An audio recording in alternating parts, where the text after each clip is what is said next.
तुम राठी बेटा। ज्यादा पैसे उनके पास है और अगर उनका प्रचार करता मैं, नरेंद्र मोदी ही मुझे स्टेज पर बुलाते मेरी तारीफ करने, लेकिन मैं अपने देश को इस हालत में गिरते हुए नहीं देख सकता, इसलिए मैंने अपना पूरा करियर दांव पर लगा दिया। मुझे नहीं लगता दोस्तों ताजमहल में जितने भी विजिटर्स आते हैं उसके 10% भी हर साल स्टैचू ऑफ यूनिटी में आ सकते हैं। यानी 1 मिलियन विजिटर्स हर साल स्टैचू ऑफ यूनिटी में भी आ गए तो मुझे बड़ा आश्चर्य हो गया। तू असल का है, आजा दिल्ली 6 में आजा, दिल्ली 7 में आजा। इसके रीजंस मैं आपको वीडियो में आगे बताऊंगा। मैं पैसे ले रहा अपने बाप चिंपांजी से, तुझे शर्म नहीं आती? बैंक में पड़े रखते तो भी वो स्टैचू ऑफ यूनिटी से ज्यादा प्रॉफिट जनरेट कर लेते, बस बैंक में रखे रखे। वे अपने बाप चिंपांजी के लिए क्यों नहीं कुछ बोलता, जो दिल्ली वालों का सारा माल लूट लिया। तुम राठी बेटा, आप बार बार ये कहते हो कि मोदी जी बहुत तानाशाह हैं। बेटा ये बताओ क्या तानाशाही की है उन्होंने? बेटा आप जर्मनी में रहते हो, मुझे थोड़ा बताओ ना। दिल्ली वाले आपसे पूछ रहे हैं, खास तौर पे दिल्ली 6, दिल्ली 7 और यूनिवर्सिटी एरिया के पास जो गाँव का है, आई समझ में? वो खास तौर पे उन्होंने मुझे फोन किया है और कहा है जरा ध्रुव राठी से जरा पता करो कि भाई उसने क्या तानाशाही देख ली।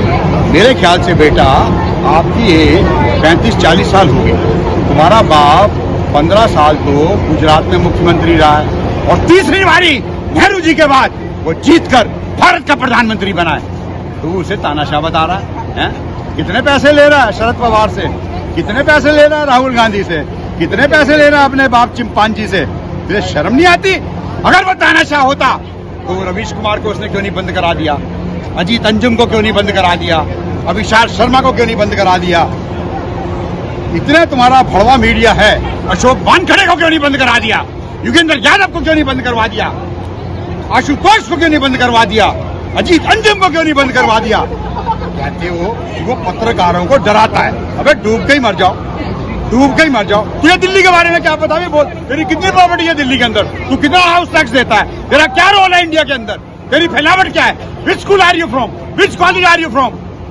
तेरा बाप हिंदू कॉलेज से पढ़ा हुआ है, आ जाता है वहां पे जर्मनी में बैठा हुआ है, वहां बैठा बैठा विदेशी ताकतों के साथ मिले हुए हो, तुम भारत को तोड़ने की कोशिश कर रहे हो। अगर तूने माँ का दूध पिया है, अगर तू असल का है, आजा दिल्ली 6 में आजा, दिल्ली 7 में आजा, फ्रंट प्लेस में आजा, फ्रंट प्लेस में आजा, 1-to-1 डिबेट कर लो। बढ़ो बड़वे मीडिया, दूसरों को गोदी मीडिया कहने वालों, तुम्हारा बाप तुम्हें बड़वा मीडिया कहता है, बड़वा मीडिया। अबे तुम तो जीबी रोड वालों से भी बदतर हो। बढ़ो आके कह देगा कि जी पत्रकारों को डराते हैं, पत्रकारों को धमकाते हैं। किसे धमका लिया भाई? अबे अपने बाप चिंपांजी के लिए क्यों नहीं कुछ बोलता, जो दिल्ली वालों का सारा माल लूट लिया, sauna, steam, jacuzzi, 50 split AC, 250 ton का पावर प्लांट, वाह बेटा वाह, मसाज की कुर्सी, उसके बारे में नहीं बोलोगे, वो आम आदमी था, वाह बेटा वाह। अब रवीश कुमार भी कह रहा है सारा माल लूट लाट के हमारी मदद करो। बताओ, अबे डूब के मर जाओ। दोनों हाथों से तुम इन पार्टियों से माल पत्ता ले रहे हो, झोला ले रहे हो, तुम्हें शर्म नहीं आती? अगर तूने माँ का दूध पिया तो आजा बेटा, तेरा बाप यहाँ से डायरेक्ट फ्लाइट लेके आएगा, आई समझ में?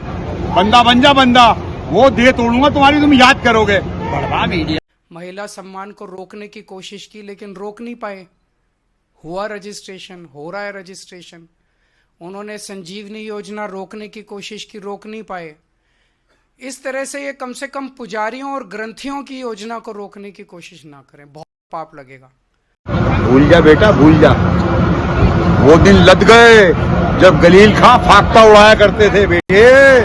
70-0 की तैयारी है तेरी, 70-0 की, 70-0 की बेटा, 70-0 की, 70-0।